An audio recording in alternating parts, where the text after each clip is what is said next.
I don't think there's enough votes to codify unless something happens unusual in the House. I think we're going to get very close in the House, but I think it's going to be very close, but I don't think we're going to make it. That was President Biden yesterday in Bali. Republicans are now within one seat of claiming official control of the House, the majority, after 5 races were called for Republicans last night. Mark Tepper, Liz Peek with me this morning. Mark, your reaction? Yeah, I mean, it does look like the GOP is going to take the House by a very, very razor-thin margin, maybe 219 to 222 seats, which, you know, is in my opinion, one heck of a disappointment. You look at what the Democrats did in this election and how they actually pulled this off and maintained control of the Senate.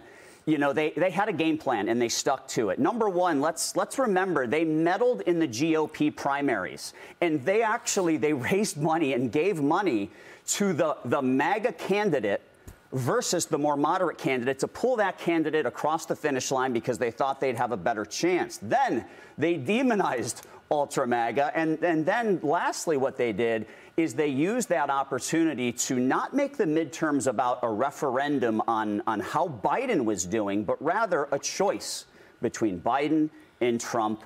And it worked for them. Yeah. Well, there was also within the GOP, Liz, and Mitch McConnell putting his money on establishment candidates and blowing off Trump-endorsed candidates like a Blake Masters. I was surprised to see the results in Arizona last night. Kari Lake losing to Katie Hobbs. Your thoughts?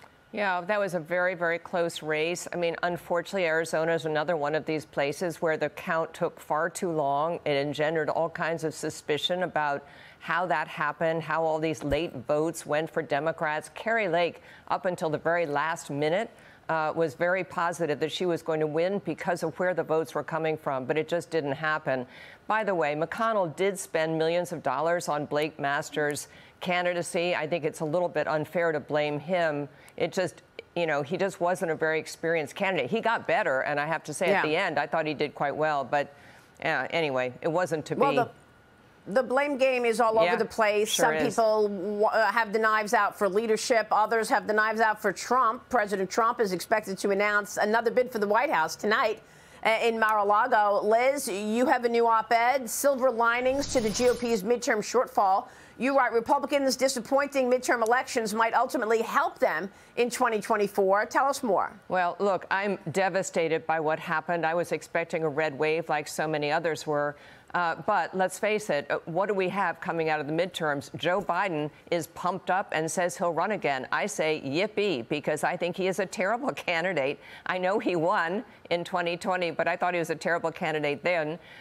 Number two, I think Trump has really lost a lot of ground. I mean, almost all of his candidates lost in this midterm election. I really think that voters have to very seriously recognize that his power in the party is diminished, and his approval ratings and popularity have really been torched by what happened in the last, not just this election, but 2020. And third, look, we have a recession looming, Maria. I don't think there's any question about that. Almost every economist says so. The GOP cannot be blamed for that.